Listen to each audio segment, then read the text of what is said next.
Mortales, sean ustedes bienvenidos a un nuevo episodio de Muerte Curiosa. El día de hoy estamos estrenando temporada, terminamos de tener el episodio número 50, lo cual igual y para un podcast no significará mucho, pero yo nunca había tenido un podcast, o sea, nunca había tenido un episodio 50 y creo que cerramos con broche de oro en el episodio anterior.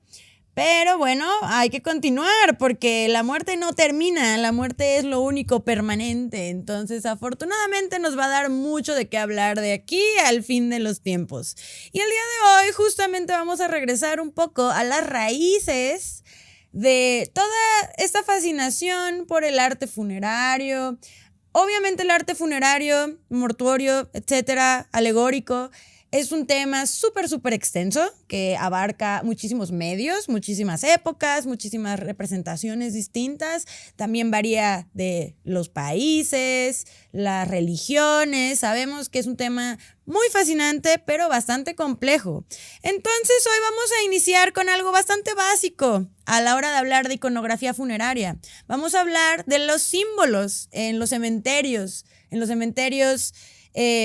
particularmente victorianos, porque ya saben que no es como que no me guste, pero en general hay símbolos que encontramos en muchos cementerios alrededor del mundo. Vamos a hablar de los más comunes, los más globales. Ahora sí que va a ser como de curso básico de iconografía funeraria, que seguro ustedes ya han visto. Sin embargo, tal vez a la hora de ver un símbolo, una imagen labrado en una lápida, podemos relacionarlo con las lápidas, mas no entendemos muy a fondo qué quiere decir, ¿no? O por qué está ahí. Sobre todo porque habrá símbolos muy obvios, quizás como los sarcófagos o las calaveras, pero habrá otros que tal vez dices, curioso, ¿por qué relacionaría, no sé, una paloma, un corazón? Que a la hora de averiguarlo es bastante evidente, pero a la hora de solamente observarlo, tal vez no lo relaciones inmediatamente. Así que bueno, espero disfruten de este episodio y vámonos con la iconografía funeraria.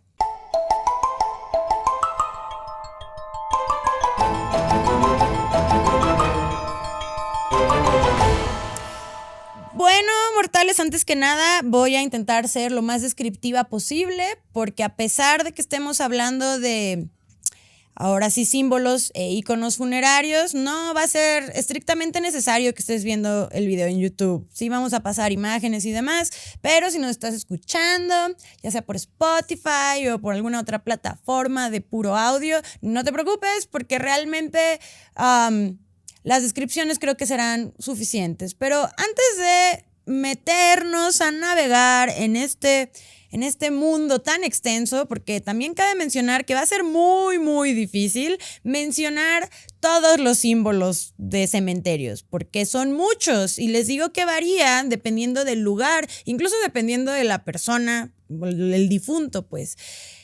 Sin embargo, sí quiero mencionar que esto para mí es muy especial e importante a la hora de visitar un cementerio. Lo hemos hablado anteriormente. Los cementerios son una especie de museo al aire libre.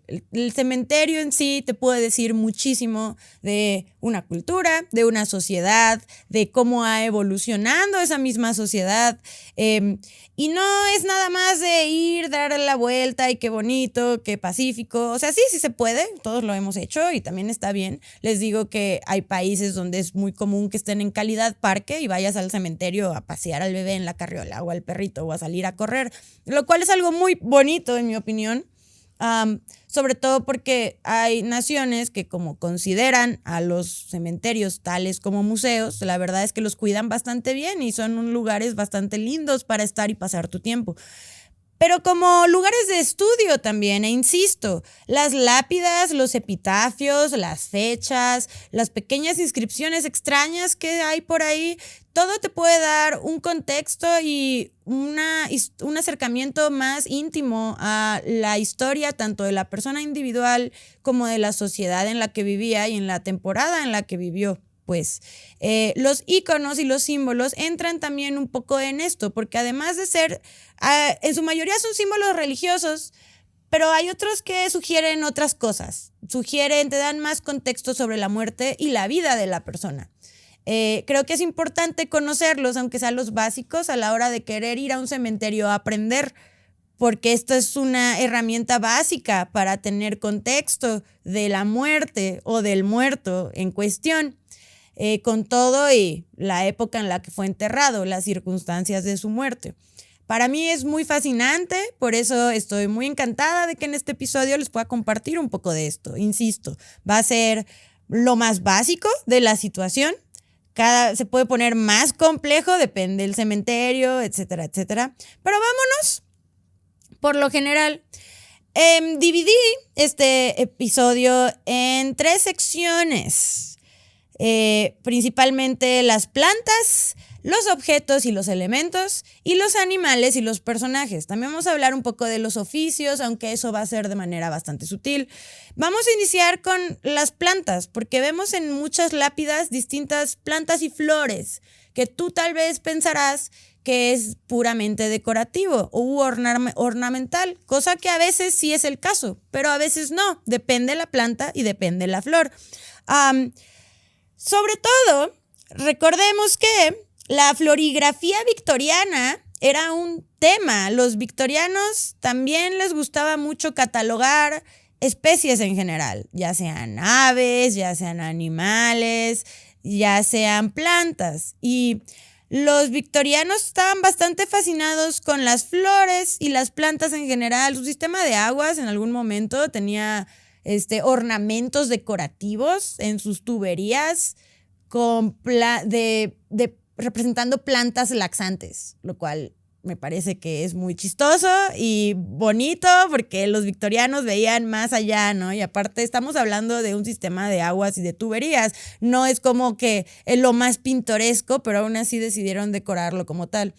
También era muy importante ahora sí que a inicios del siglo XIX, este tipo de sistema de aguas, la verdad es que era bastante extraño y muy elaborado, entonces era algo de lo que estaban orgullosos, pero bueno, menciono esto porque les gustaba decorar las cosas con flores simbólicamente, no cualquier flor para que se vea bonita, la flor tenía que representar algo, y por qué representaba algo siempre tienen historias detrás, entonces vamos a ello.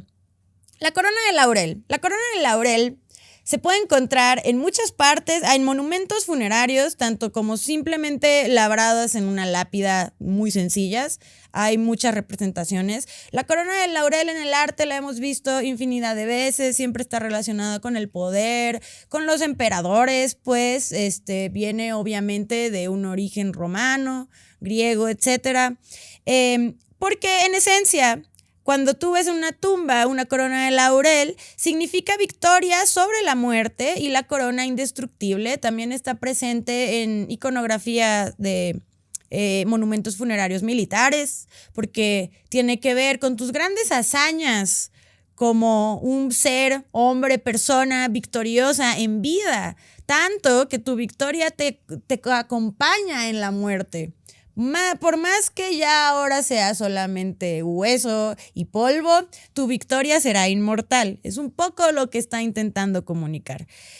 Tenemos la siguiente planta, que es un árbol. La verdad es que es un árbol que a mí me gusta muchísimo.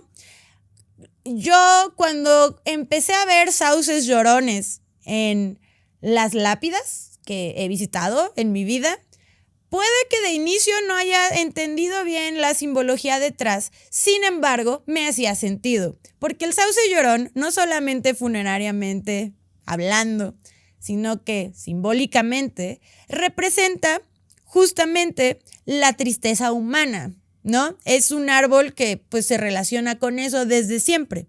Entonces me hacía sentido encontrarlo en ciertas lápidas y mausoleos. Representa directamente el duelo, la pérdida terrenal y el lamento de la naturaleza general a la pérdida de alguien, pues. Continuamos con el lirio del valle. Lirio del valle también está ligado directamente con las iconografías religiosas, ya que representan las lágrimas de Eva tocando la tierra. Más también significan los mismos pecados de Eva, nuestra condena carnal, y como al final, por más que hayamos vivido, hecho y deshecho, vamos a regresar a lo mismo, que es a la tierra, ¿no? Y también pues es como esta situación simbólica de la primera mujer llorando por el difunto. Mucha alegoría religiosa vamos a ver, eso es muy general, de hecho hay varios símbolos que comparten con las iglesias, eso siempre es un clásico. Los helechos, la presencia de los helechos en las lápidas igual puede ser muy sutil, puede que ni siquiera notes que es un helecho porque la manera de esculpirlos tal vez no sea tan evidente para ti como, digo, yo tampoco soy experta en plantas, ¿no? Sin embargo, no, la manera en las que los esculpen no siento que sea como, oh, es un helecho. Pero simbólicamente sí tiene una participación importante, porque el helecho generalmente representa la soledad, porque se encuentran y crecen únicamente en lugares muy remotos. Entonces es un elemento bastante nostálgico a la hora de colocarlo en un monumento funerario o en un monumento memorial. La palmera. Esto para que vean, sí me interesa comentarles, porque yo recuerdo que no me acuerdo si fue en mi última o la penúltima vez que visité Londres que encontré una lápida con una palmera y se me hizo muy extraño porque al contrario del sauce llorón, que incluso sin saber el trasfondo tal vez te parezca natural, las palmeras no es como con lo que yo lo relacionaría directamente, quizás de una manera lógica o natural. Pero las palmeras están presentes en varios monumentos del tipo porque significan igualmente que el laurel, victoria de la vida sobre la muerte, recompensa al justo y aparte se encuentran en tumbas de personajes que mostraron durante su vida algún tipo de acto de martirización, pues de martirio, de sacrificio por la fe. Por eso o sea, su victoria va más allá de lo físico y de las acciones literales, sino de la moral que tomó. Insisto que son elementos que tú ves y dices, bueno, igual a alguien solo le gustaban las palmeras y lo puso ahí, pero no, realmente habla de cómo lo percibían los vivos a su alrededor, porque al final del día, claro que puedes dejar especificado cómo quieres que sea tu tumba, lápida, lo que tú quieras, pero recordemos que si llegamos al origen del asunto, los lugares de reposo, los cementerios, realmente están hechos para los vivos, al igual que los ritos funerarios, porque realmente no se necesitan los cementerios. Los cementerios no son necesarios. El ser humano a la hora de morir lo único que tiene que hacer es regresar a la tierra. El hecho de tener un lugar de memoria específicamente para rendirle justo, pues, más que culto, es como para mantener vivo el recuerdo de tu familiar, persona querida, darle un poco de honor después de la muerte, pero esos son conceptos humanos, conceptos de los vivos, conceptos que nos importan a las personas que estamos en duelo y de luto por la pérdida de alguien. Realmente el muerto le va a dar igual si está en Père Lachaise o si lo dejas en un basurero, o sea, ya está muerto, pero como hablábamos en episodios anteriores, al final se trata del respeto que tú le tienes al concepto de esa persona que fue como persona viva y como incluso al mismo cadáver también se lo tiene que tratar con respeto. Más lo puedes tratar con respeto y regresarlo a la tierra, como lo han hecho múltiples culturas. Pero los cementerios justo es un lugar para sentirte cerca de los muertos. Es esta necesidad de tener una cercanía con lo incomprendido. Un poco aferrarte al sí, esta persona ya no está, pero sí está, pero todavía puedo irlo a visitar, todavía puedo hablarle aunque no me conteste, ¿no? Aunque no tenga ninguna reacción, pero es simbólico para nosotros los que seguimos vivos. Se los menciono porque a la hora de ver una palmera, ahora entenderán que habla un poco de lo que simbolizó los sacrificios que hizo en vida para las personas que lo recuerdan ahora en su muerte, ¿no? Les digo que son pequeñas y sutiles pistas que te dan ahora sí que la arquitectura y la iconografía funeraria para entender un poco más de la vida del difunto. El tulipán es de origen alemán, como podrán saber también. Esto es muy interesante porque va a ser muy difícil que encuentres tulipanes en América. por ejemplo, y con América me refiero sí a todo el continente. Aquí no creemos que América es un país, porque simplemente no hay tulipanes ahí, ¿saben? Después de la Guerra Civil estadounidense, durante la Guerra Civil se detuvo un poco el desarrollo de nuevos símbolos funerarios, pues. ¿Por qué? Porque estaban muriendo muchas personas, no teníamos tiempo de esculpir cosas bonitas, entonces regresamos un poco a las mismas lápidas hermanas que se ven todas iguales, nada más que varía el nombre de la persona. Terminando la Guerra Civil, adaptan un poco estas modas francesas, inglesas, más europeas, y las traen de regreso. Pero eso no quita que pues a la hora de poner un tulipán quizás no les signifique mucho. Más en Alemania o en Holanda significan vida, amor e inmortalidad, ya que vamos a ver muchos símbolos que tratan un poco de lo mismo. Repito, también depende mucho de la geografía. Pero el amor va directamente relacionado con la vida, pero también con la inmortalidad, porque tú fuiste un ser amado en vida, ese cariño va a permanecer a pesar de tu defunción. Teóricamente, ¿no? Es lo que todos queremos pensar, pero habla de una persona muy querida en general. Les voy a decir algo, cuando tú vas a un panteón, no importa qué tan antiguo sea el panteón o el cementerio, no importa si dejaron de enterrar personas en el siglo XVIII y es muy antiguo, o si es muy antiguo pero siguen enterrando personas al día de hoy, no importa en qué país estés, sí te puedes dar cuenta de varias cosas. De entrada, de la longitud del linaje, ¿no? Hay familias súper viejas que tienen sus monumentos funerarios en colectivo, sus super mausoleos, que a la fecha están impecablemente bien cuidados y bien atendidos, porque el último miembro de la familia murió hace un par de meses y se nota, ¿no? A lo que iba con esto es que también te puedes dar cuenta de las personas que sí eran muy queridas, incluso en épocas donde no se daba mucho reflexionar sobre el amor y el cariño, y los epitafios seguían siendo un poco más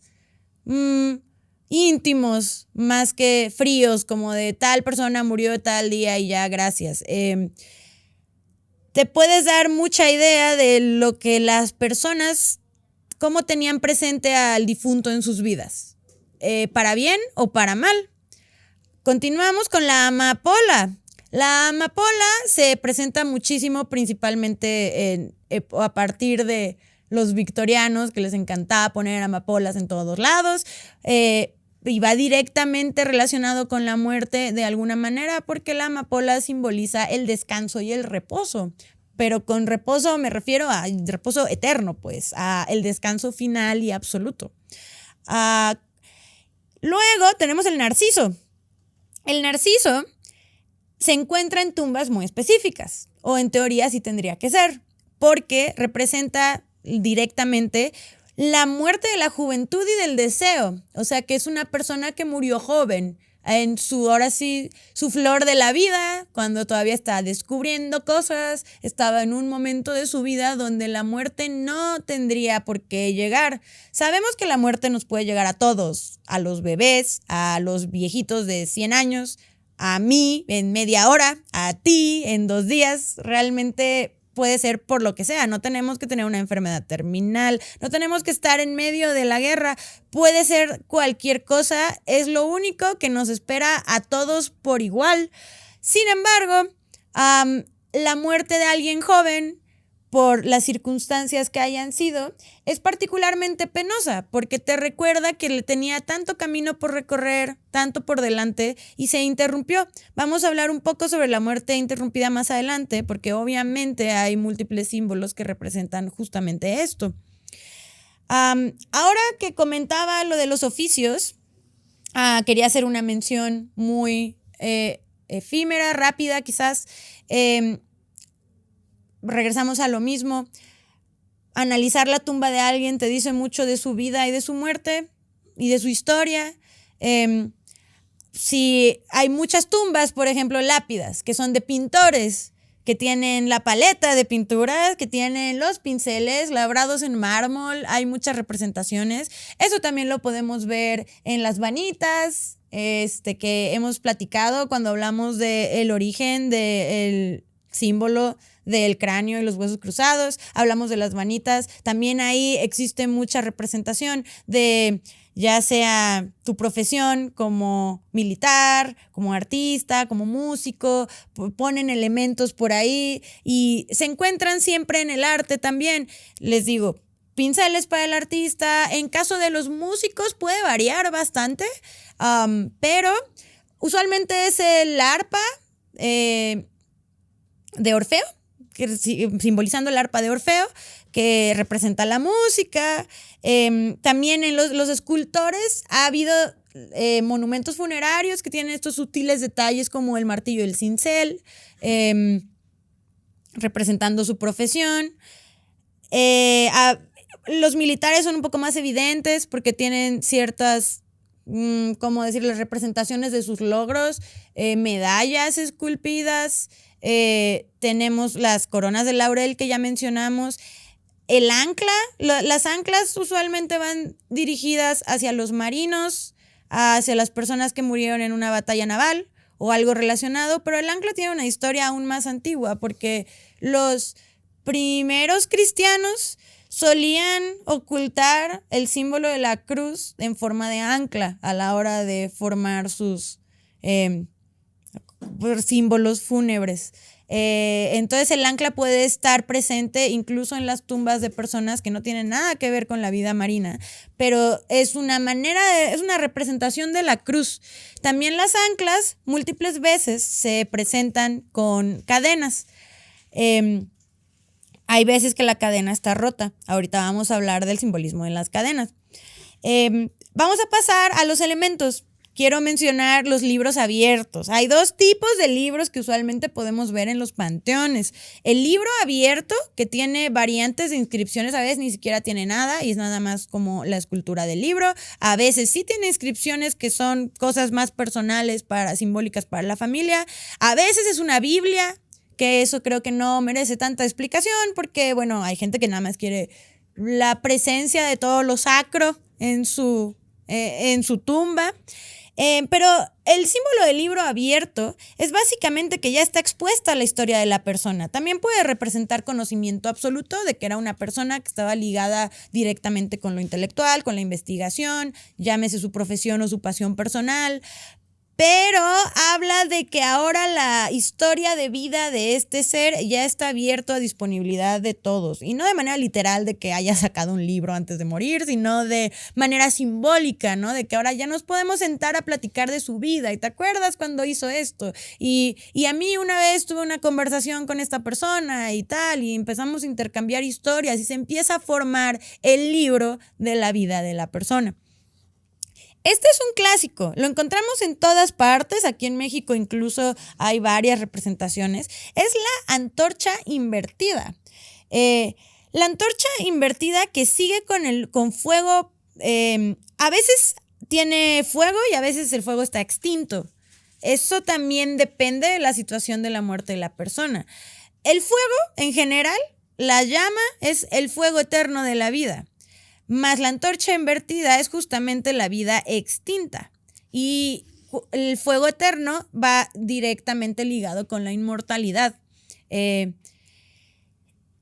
esto se puede encontrar también en monumentos, no tanto de vida irrumpida, pero de que ese fuego ya se apagó.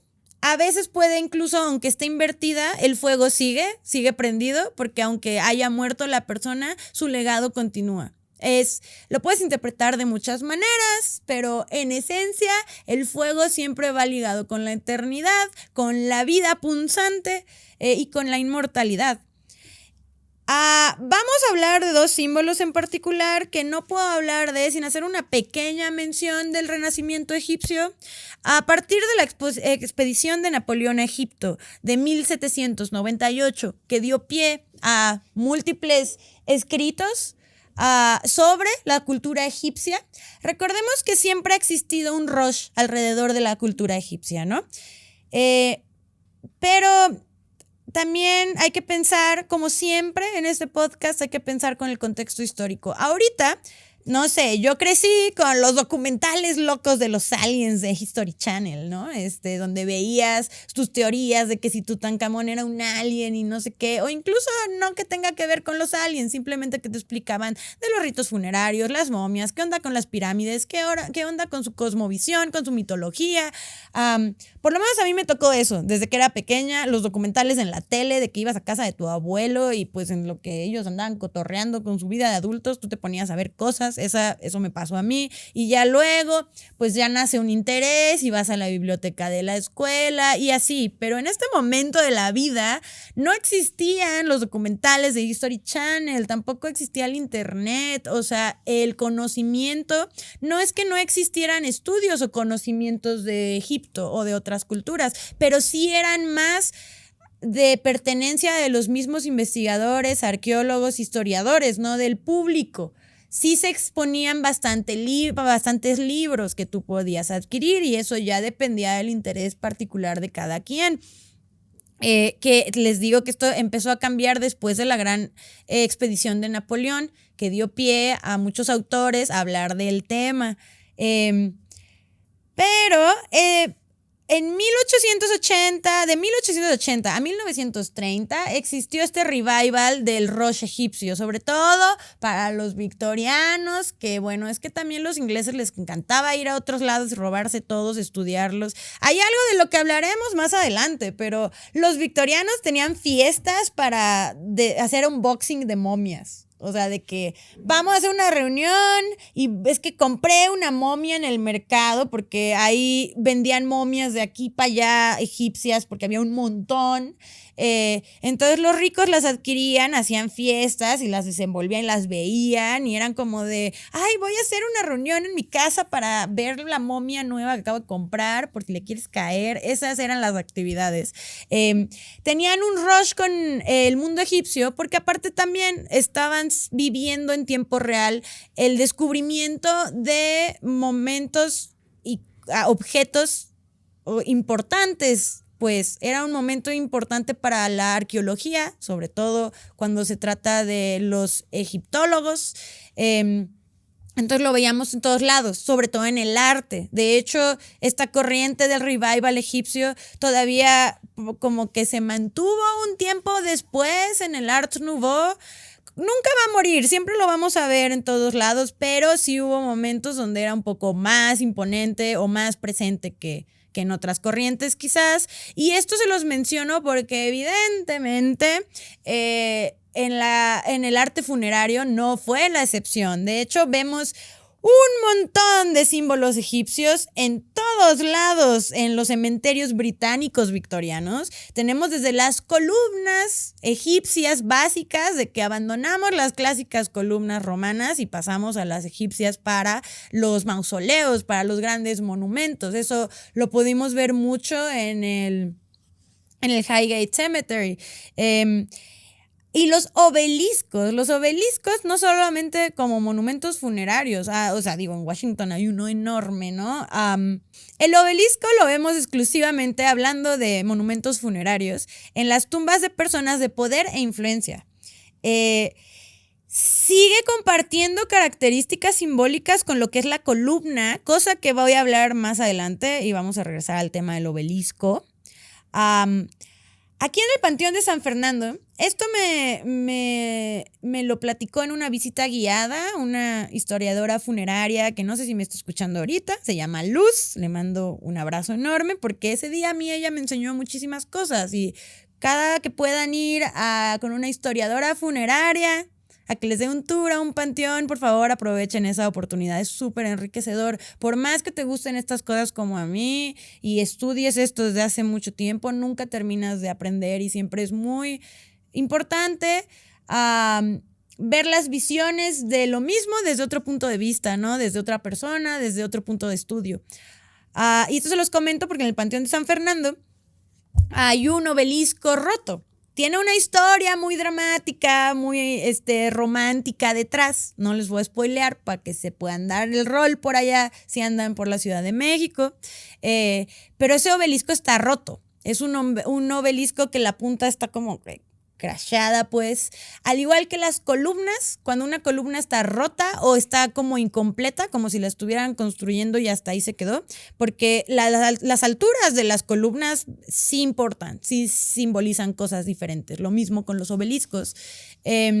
Significan justo la vida interrumpida, de que es una persona que está construyendo su camino hacia ya sea la cima. Los obeliscos sí van un poco por ahí, de que estaba siendo una persona con un futuro muy prometedor y murió en la juventud o murió de manera súper repentina, impidiéndole terminar esa construcción. Con las columnas varía en el sentido de que más allá de qué estuviera haciendo con su vida, si estuviera siendo productivo o no, simplemente se interrumpió de manera temprana. Seguía siendo joven y estuviese o no haciendo cosas, todavía podía hacer muchas cosas y ya no se pudo. Tenemos también en los mausoleos principalmente el dios solar, o sea, Ra, que se representa de muchas maneras. Es un disco que tiene alas de buitre a veces, pero son las clásicas alas egipcias que vemos en la iconografía egipcia. A veces tiene 2 serpientes saliendo de ambos lados, a veces no, pero en general representa a Ra, el dios solar, que es el dios máximo, pues no solo para los egipcios. Hemos platicado de esto también anteriormente en múltiples episodios, pero el sol siempre ha sido gracias a él vivimos. O sea, el sol es lo que da vida en general, todos lo necesitamos a mayor o menor medida. Y habla un poco de la vida eterna, ¿no? Porque ¿qué pasa cuando sobrevives a todo tu viaje al Duat, que es el inframundo egipcio, pasas el juicio de Osiris y todo, pues te subes a la balsa solar, a trascender, a ser feliz? Es un poco, va ligado a lo mismo. Creo que de una vez voy a aprovechar, esto lo íbamos a ver un poco más adelante, pero voy a hablar de la Esfinge. Bueno, la Esfinge es también un personaje que no solo está presente en la mitología, en el arte, pero claro que sí, en los cementerios también. Aquí entre nos, a mí me gusta muchísimo la imagen de la Esfinge, el personaje de la Esfinge y lo que representa en general, mitológicamente hablando, me parece un ser muy, muy fascinante. También es muy complejo. A la hora de estudiar historia del arte entenderás que no todas las esfinges son iguales. Existen las masculinas, las femeninas, las egipcias, las griegas, y todas traen una historia distinta, pero al final es el mismo animal mitológico, solo que también tiene variantes, ¿no? A mí me gusta mucho, no es un episodio de la Esfinge, pero ¿qué significa la Esfinge en un panteón? Varias cosas, tienden a estar... es muy raro ver una sola Esfinge, sí llega a suceder, pero lo más común es que sean 2, que estén guardando la puerta de algún mausoleo. Porque son los guardianes. En general, representan los guardianes de algún lugar, de algo, y no solamente del lugar en sí, pues, no de proteger a la familia que está enterrada en el mausoleo. Hablan mucho de proteger el conocimiento.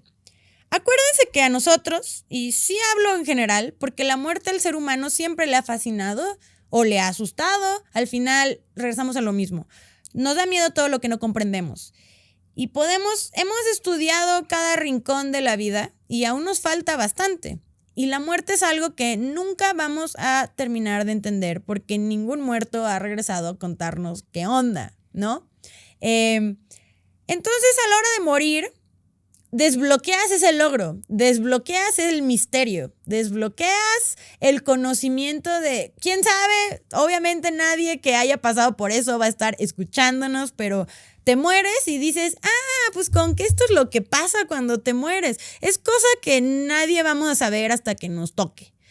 Entonces eso trae consigo una enorme sabiduría, conocimiento oculto, conocimiento súper elitista en el sentido de que solo los muertos tienen. Entonces la Esfinge resguarda en general el conocimiento, porque la vemos también en muchos monumentos, en muchos edificios, pero en este caso resguarda el conocimiento que trae consigo el morir. la muerte, el conocer la muerte de manera personal y directa, lo cual a mí me parece tan bonito y romántico, y lo incluía porque a pesar de que hay esfinges griegas y que son claramente griegas por todos sus tocados y demás, por lo menos yo, todas las esfinges que yo he visto personalmente en cementerios han sido egipcias. Repito, no estoy diciendo que porque luego andan funando a la gente por cualquier tontería, pero no estoy diciendo que solamente haya esfinges egipcias, no, eso sería mentira y eso son fake news. Pero yo las que he visto son egipcias y son en panteones victorianos donde tenían el rush egipcio porque les encantaba hacer unboxing de momias, porque le acababan de regalar la aguja de Cleopatra a la reina Victoria, porque era un momento importante para la arqueología británica, que yo sé que todo el mundo odia porque sí, eran unos abusivos, sí, se aprovecharon de muchas culturas, se robaron el patrimonio de varios países y yo no los voy a justificar por eso, pero bueno. El punto es que funerariamente los egipcios eran lo máximo. Siempre lo han sido, realmente. Ellos son los papás de todo esto. Nos vamos acercando a los más conocidos, o que yo considero que son los más conocidos, porque ya veo en todos lados, no solamente en los cementerios. Igual van a estar presentes en el arte, van a estar presentes en todos lados. Todo va conectado, recuerden. Y es el reloj de arena. Tú cuando ves un reloj de arena, pues, ¿qué piensas? Finalmente representa el tiempo y de una manera mucho más alegórica que o cualquier otro tipo de reloj. Que por cierto, también en los cementerios existen los relojes solares. Yo recuerdo haber visto no recuerdo si fue en Salem o en Boston, porque fui hace muchísimos años, me tocó ver en un panteón un reloj solar que tenía Saturno en medio, pero a Saturno me refiero a la representación física humana de Saturno, que es un señor barbón con un reloj y su guadaña, ¿no? Ahorita vamos a pasar a eso, porque por supuesto que Saturno tiene que ver con todo esto. Y pues esencialmente es eso, el reloj de arena es una manera como de, no sé si decirlo, a la hora de que tú ves cómo va cayendo la arena y vayas viendo cómo se va aproximando a su fin, te va causando un cierto nerviosismo que tal vez un reloj de otro tipo no te causaría, aunque esencialmente es exactamente lo mismo, solamente están marcando el tiempo. También representa los ciclos, porque existen diferentes caras del reloj de arena.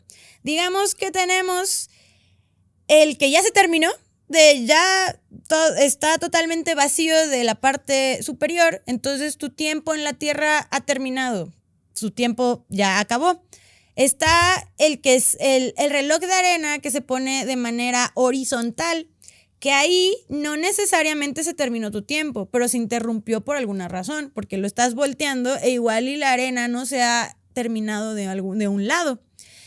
Al final representa los ciclos, representa el renacimiento, y cuando tiene alas, que varias veces lo podemos ver con alas de ave o con incluso alas de murciélago, eso no es raro y a mí me gustan mucho porque ya sabes, somos darks, nos gustan los darks, etcétera, etcétera, pero eso simboliza que el tiempo vuela. Y eso no solamente es una alegoría literaria, sino que literalmente si nos metemos ya en cosas más complicadas, como que el tiempo es un concepto y que los sumerios nada más nos inventaron la temporalidad de ciertas horas y no sé qué, pues sí nos hacemos muchas bolas, ¿no? Pero en esencia, el tiempo vuela quiere decir como, pues bro, en cualquier momento nos vamos a morir, aprovecha tu tiempo que tienes aquí en la Tierra, ¿sabes? Y eso a veces nos puede causar cierta presión, ¿no? Pero eso ya habla de la visión de qué es lo que para ti es aprovechar el tiempo. Ya sea estar trabajando todo el día sin descansar y entonces te mueres con todo el dinero del mundo, pero no tuviste un día de paz o un día de hacer algo que a ti te gustara. O si te vas a dedicar a la fiesta toda la vida, pero a la mera hora no dejaste un patrimonio ni creativo ni nada. Y no me refiero a tus hijos o a la gente, sino para ti. Y al final solamente fuiste un ser humano más. En fin, Ahora sí que cada quien tendrá su idea del tiempo y cómo lo quiere aprovechar, pero lo que sí es que es limitado para todos nosotros. Y también quiero mencionar que este es de origen, este sí es muy antiguo, este ni siquiera es victoriano y es bastante medieval también, de origen escocés-irlandés, a quienes queremos mucho porque tienen cementerios muy antiguos, que la verdad es que no solamente es la iconografía que maneja, no solamente las tumbas antiguas, el factor que estén llenos de musgo y de plantas y demás te da como una vibra más cozy, no sé. No sé, discúlpenme, cuando hablo de los cementerios es un poco así, yo nada más disfruto mucho estar ahí. Regresamos a lo básico, la hoz y la guadaña, que por cierto, a mí me parece un poco increíble que a estas alturas la gente siga creyendo que la hoz es lo mismo que una guadaña. La hoz sirven esencialmente para lo mismo. Ya sé que todo el mundo lo relaciona con la muerte, con la figura de la muerte, la figura de la parca, y sí tiene un porqué. Pero si pensamos de dónde salieron estos instrumentos, realmente eran para cosecha, cultivo, cortar plantas y ya, no va más allá de eso. La hoz es la que es cortita y es como más circular y la guadaña es la que su mango es mucho más largo, al igual que la hoja. Y digo, no sé por qué estoy explicando esto, pero a lo largo de mi vida he notado que hay adultos que aún no conocen la obvia diferencia. Entonces, si tú eres uno de esos, pues espero que ya no seas uno de esos después de esto.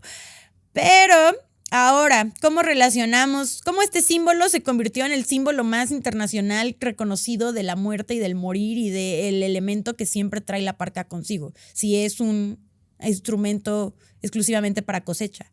Pues lo mismo, la cosecha en sí, milenariamente, representa los ciclos, porque tienes que poner la semilla, tienes que regar, tienes que cuidar, tiene que crecer y luego que crezca ya puedes cosechar cualquier cosa que estabas tú cosechando, lo cortas y ya lo puedes consumir, ya lo puedes usar, pero a la hora de consumirlo y usarlo, básicamente estás terminando con su vida y su ciclo de crecimiento para volver a empezar. Cuando tú cultivas algo, usualmente dejas semillas después y así los ciclos de la vida, que podemos hablar de plantas y cultivos cuando en realidad aplica para todos nosotros. Significa también el paso del tiempo, más que se relacione nada más con cortar, terminar una vida, que sí tiene que ver porque al final ya está tu cosecha toda lista, pues la tienes que matar para consumir. Y para regresar al mismo ciclo.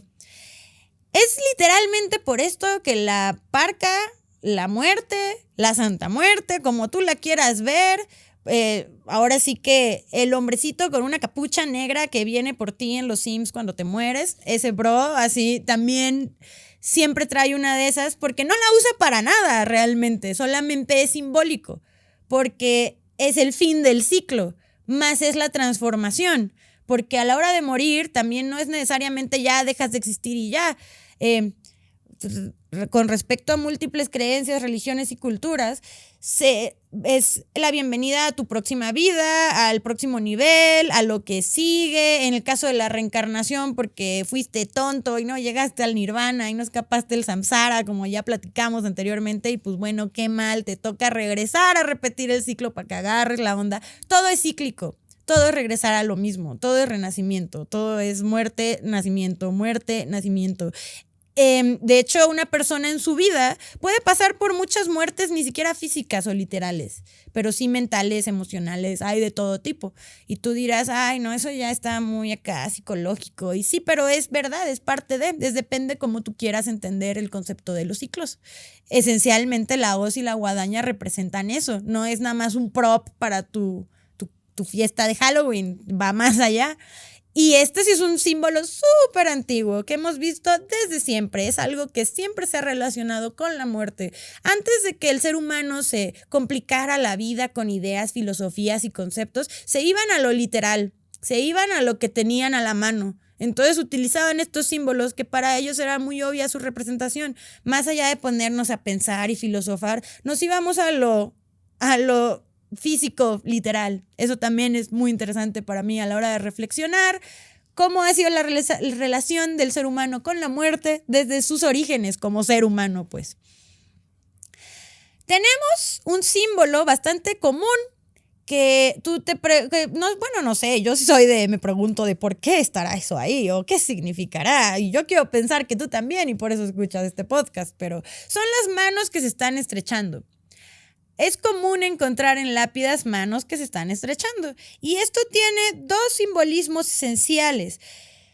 La que podría ser más evidente u obvia al inicio es una despedida. Es una despedida de tú con tu familiar o persona querida que acabas de perder. Una representa al vivo y otra representa al muerto.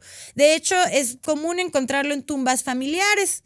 Pero, o sea, me refiero a mausoleos, con tumbas que comentan de varios nichos. El punto es que es colectiva la situación, familiar, y esto importa porque no es nada más tú despidiéndote de tu muerto, sino que es nos vemos pronto, porque ahorita tú estás ahí, mañana voy a estar yo, entonces me despido de ti por ahorita, pero más adelante yo te voy a alcanzar, y sobre todo en tumbas familiares, porque van a estar literalmente en el mismo spot, van a ser roomies para siempre. Y no es nada más como, ay, bueno, adiós, sino para allá voy yo también, y entonces allá nos vemos, que es algo muy bonito. Insisto, es curioso pensar cómo a la fecha a mí siempre me llegan mensajes de repente no es que los tome a mal, pero de gente random diciéndome cosas como, pero ¿no te da miedo estar en el cementerio?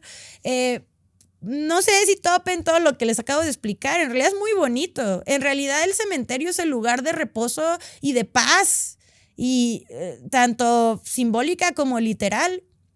Es a donde el familiar se va a despedir, y no solo el familiar, la gente que quería a la persona que ya no está.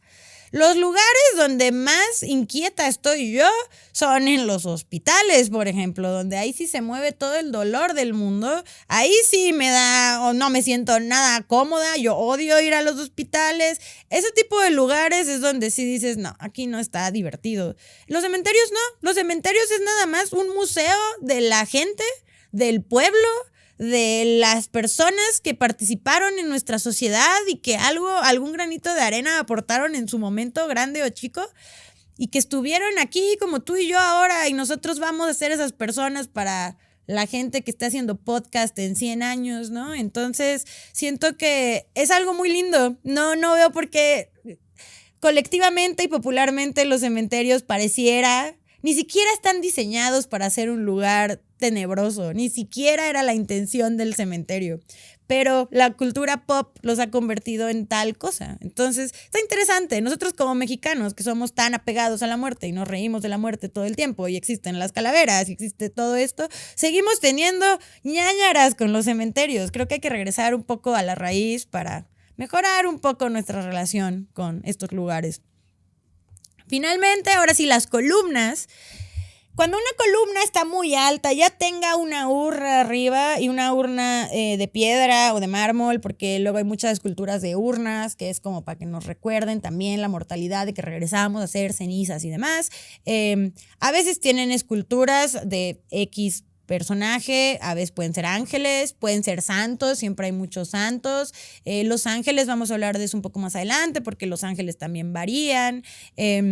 No importa que haya en el tope de la columna, si es una columna completa, felicidades, hiciste una vida bastante completa, moriste a los 90 años, te fue bien. O sea, no es como que no esperaran tu muerte, no es como que fuera repentino o sorpresa. Fue una vida completa, digna, está cool. Sí, y es similar a lo que les comentaba del obelisco. También, si la columna está incompleta o rota, se habla de una vida interrumpida. Si es una columna no tan alta, eso tal vez no significa que no esté completa, simplemente que igual y no fuiste una persona tan impresionante como el capitán Horacio Nelson. Bueno, no era capitán, perdón, pero Horacio Nelson, que tiene una columna totototota en la plaza de Trafalgar. Él sí era un ser muy importante, ¿no? Entonces, suerte si quieres una columna más alta. Retomando las cadenas, como les comentaba, a la hora de que los precristianos les gustaba ocultar sus cruces en forma de anclas, Y las anclas tenían cadenas. Bueno, la cadena usualmente viene en 3, son como 3 eslabones y representan las 3 etapas de la muerte. El nacimiento, es el nacimiento, la muerte y la resurrección. Y también el número 3 y los elementos que vienen en 3 también se relacionan, tanto como las etapas de la niñez, juventud y vejez, de la Santa Trinidad. El número 3 va a estar presente en todas partes, siempre.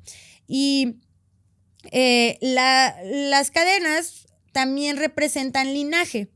De manera, a ver, hasta en el ADN hay cadenas, ¿no? Pero representan familia. ¿Qué es una cadena rota? La pérdida de un familiar, que murió un familiar y usualmente se encuentran en tumbas familiares también. Quiero hacer aquí una pequeña mención porque yo sí he visto tumbas que tienen pentagramas y que es más, no tienen nada, ni siquiera tienen el nombre de la persona y solo es un pentagrama y ya. Y las he visto en Estados Unidos y esto es curioso porque los gringos, que son los reyes del Satanic Panic, y la gente nada más ve un pentagrama en donde sea, es como, bro, hasta en las iglesias hay pentagramas. La gente de verdad luego nada más antagoniza cosas sin realmente entender qué onda. ¿Se acuerdan cuando hablamos de la cruz invertida y cómo no tiene nada que ver con Satanás? Tiene más que ver con San Pedro queriendo ser único y diferente y que lo crucificaran distinto a Jesucristo. Bueno, pues un poco lo mismo. El pentagrama, todos dicen, ¿qué? Satanás. Hay que ponernos a leer un poco más o no lo sé, o sea, solamente despierten su curiosidad tantito, no den por hecho algo que no saben que es un hecho, no sé, un poco es lo que los invito a hacer con este podcast cada que puedo. Pero mencionando el pentagrama en lápidas, no es gente satánica, no son brujas, no, nada de eso, por el amor de Jesucristo. De hecho, el pentagrama en las tumbas significan las 5 heridas que recibió Jesús en la cruz. Está curioso, ¿no? Porque supone que sufren mucho porque Jesucristo se sacrificó por todos nosotros, que pues cosa que pues yo no haría, ¿verdad? Pero bueno, él lo hizo y pues felicidades por él, por eso es ahora la mejor persona en la historia según todos, pero o sea, este bro sí existió y sufrió muchísimo, obviamente todo el viacrucis, toda la crucifixión, todo su rollo, pues no creo que sea una experiencia que querríamos vivir, ¿no? Y literal todas sus fetiches, sus símbolos cristianos son como la cruz donde mataron a este brother y también las heridas de este brother y la lanza que usaron los romanos para andarlo picoteando, o sea, curioso, ¿no? Creo que este señor no la pasó tan bien y nosotros acá canonizando las cosas que usaron para torturar a este pobre hippie adelantado a su época, ¿no? En fin, entonces sí, lamento traerte esta noticia de que el pentagrama en las tumbas no tiene nada que ver con el satanismo y de hecho es totalmente un símbolo cristiano. Lo siento si esto te está rompiendo un poco el corazón. También quería mencionar que hay varias lápidas, esculturas, ya sea esculturas de personas, hay muchas personas como tristes y llorando y así, todas dramáticas, obviamente esculpidas, ya sea en piedra o en mármol, en las lápidas o en las tumbas, y están cubiertas con un velo. También hay esculturas de urnas cubiertas con un velo, o a veces solamente son los sarcófagos con un velo esculpido en mármol también, o sea, velos de piedra. ¿Qué significa esto? Pues representa el duelo de las personas vivas y el velo entre este mundo y el que sigue. Entonces, eso también es importante a la hora, no nada más decorativo, que sí, también se ve bonito, se ve impresionante, se ve... Acuérdense que las tumbas también eran una manera de demostrar poder y opulencia. Al final era como de, si tú tienes 3 pesos y te pudiste medio conseguir una lápida, qué bien, pero yo quiero que sepan que mi familia es muy millonaria, entonces voy a hacer un súper monumento fúnebre, así, nivel Dios. Literal, lo que hizo el hermano que construyó el Taj Mahal fue eso, o sea, mucha gente lo ve como es que él quería demostrar su amor por su esposa así desbordante, y no lo dudo, espero que sí, espero que hayan tenido una relación muy feliz. Sin embargo, también tenía un poco de quiero que vean que soy tan increíble que yo puedo hacer una tumba de este calibre. solo les menciono. Es más, aprovechando este momento, por ahí en los primeros publicaciones de Muerte Curiosa, tengo una que habla de la tumba de Kim Jong-il, el papá de Kim Jong-un, y todas las cosas que él quiso tener en su tumba. Chéquenlo, son cosas que un muerto no necesita, pero necesita que sepan que tiene mucho dinero, es básicamente. El corazón, hay muchos corazones en los panteones también, y podemos irnos a lo más básico, que es básicamente lo mismo, la vida y el amor. Y el afecto y el cariño humano. Se trata de humanizar un poco el duelo también, sobre todo los europeos que son tan fríos en ese aspecto. El corazón en las tumbas simboliza mucho esto. Luego está el corazón que sangra, que es el corazón de Jesús, ¿no? Que sangra por nosotros, porque Jesucristo sufre mucho por nosotros todo el día, todo el tiempo, siempre, ¿no? Entonces nos lo tenemos que estar recordando con 1000 imágenes todo el día. Y luego está el corazón que está prendido en fuego, que regresamos a lo mismo, la llama eterna de la vida, la inmortalidad y la resurrección. La cruz celta, además de sus orígenes obviamente celtas, tiene un tema muy particular porque es una cruz que tiene un círculo. El círculo no es de gratis, no es nada más como de, ay, yo quiero mi cruz diferente. Básicamente, la cruz tiene varias como especies de nudos simbólicos labrados dentro de la misma cruz y dragones celtas que simbolizan un poco el puente entre el paraíso y la tierra y el mundo terrenal. Pero el círculo significa el infinito, la eternidad. Ya eres uno con el todo y ya eres parte del ciclo eterno de la vida. Entonces sí se ve pues muy imponente, muy darks, muy fotos de Tumblr, de cementerios de los 2000, ¿no? Pero la verdad es que va mucho más allá de eso y va mucho más allá de los celtas también. El tema del símbolo lo vamos a visitar, del círculo lo vamos a visitar más adelante, porque también a veces podemos ver solamente círculos en las lápidas y ya, porque el círculo es eso. Es el ciclo, la continuidad, el regresar al inicio, y lo vemos en forma de Ouroboros. Ahorita pasamos a eso porque claro que vamos a hablar de las serpientes. Ya que estamos en la última sección de animales y personajes, vamos a mencionar la presencia de Cronos o de Saturno. Yo tuve la fortuna de ir al cementerio monumental de Milán. Como lo dice su nombre, efectivamente es muy monumental en el sentido de no nada más de su tamaño de ocupación de terreno, sino de la calidad y tipo de monumentos funerarios que tiene. Tiene cosas muy impresionantes y uno de los que más me llamó la atención hay una tumba donde está acostado muy a gusto Saturno, que es Cronos, es el padre tiempo. Sí, es también el que se comió a todos sus hijos, es otra historia. Es un personaje en realidad súper complejo que va ligadísimo de todas sus maneras y formas a la muerte porque es el padre tiempo, pues, porque es del que no vamos a escapar nadie. Y de hecho Saturno fue el primero en tener la guadaña. Y ya como que a veces la presta a la parca, ¿no? Y ahí van con sus guadañas, pero... Y él también a veces lo representan con alas, porque el tiempo vuela, todo se conecta. Por eso es tan fascinante esto, no solamente el entender la mortalidad y nuestra relación con la misma, sino todo el desmadre iconográfico que hemos creado a través de los años a partir de solo eso.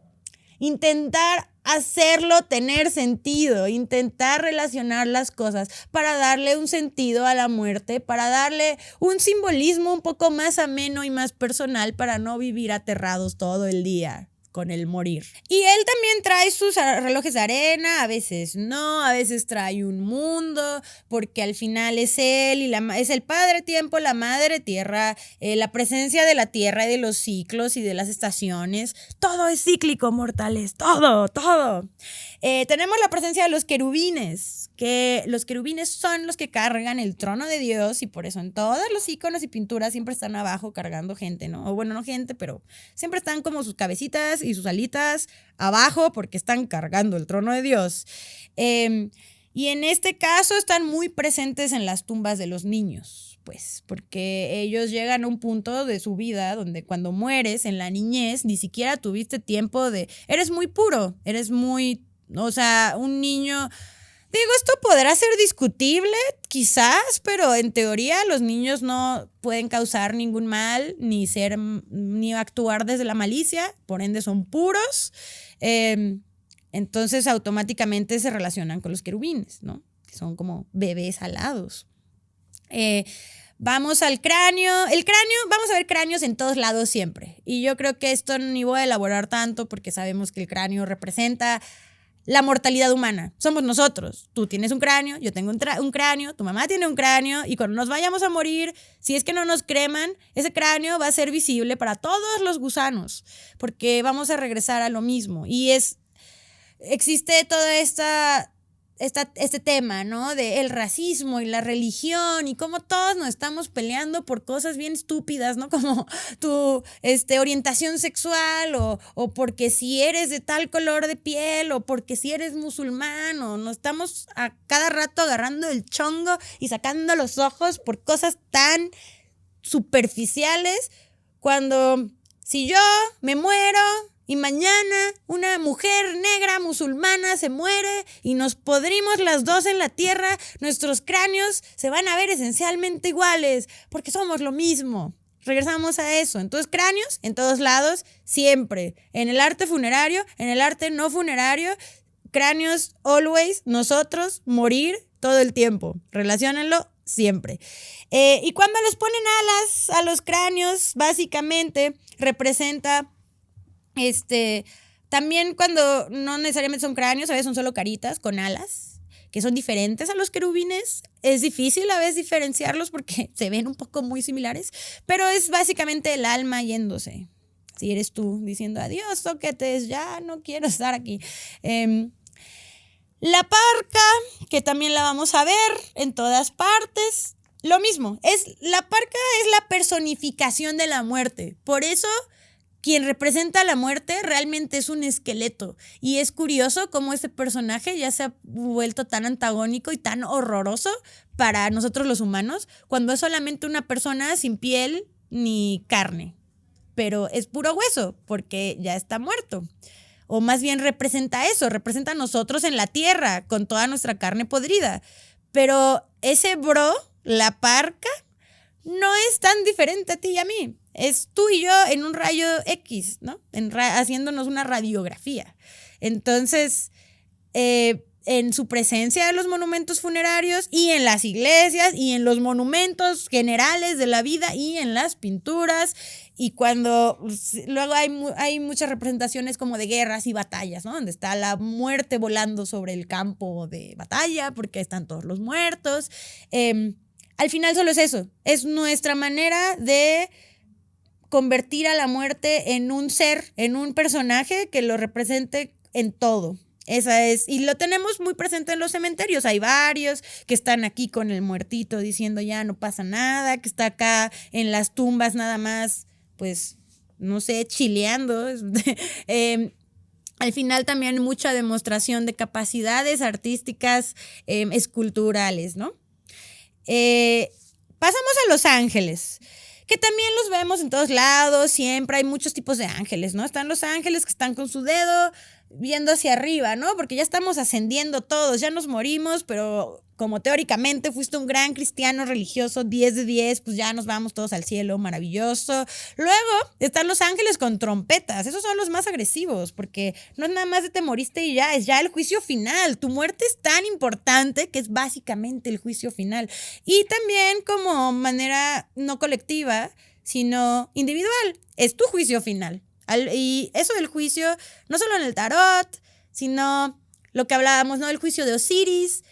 A la hora de morir te enfrentas a un juicio muy personal, que eres tú versus tú mismo, y lo que hiciste en vida y lo que no, y lo que te perdiste y lo que no, y lo que sí aprovechaste y lo que no, y de lo que te arrepientes y de lo que no. Entonces el juicio final no tiene que ser necesariamente ya el apocalipsis, ¿no? Sino tú contigo a la hora de despedirte del mundo terrenal. También tienen que ver con la resurrección, particularmente los de las trompetas. Acuérdense que son los agentes de Dios. Yo los veo como, perdón, es que estoy viendo Matrix otra vez, entonces la verdad vengo muy reflexiva, muy metafísica, ¿no? Y así como son agentes de Dios, como los agentes de la Matrix, que yo de neta lo relacioné muy así, o sea, en el momento en el que yo volví a ver Matrix ya de adulto, dije, wow, son básicamente los ángeles con traje, y son guías del alma, de las almas en el purgatorio, son también los que te ayudan a que no te pierdas en los pasillos.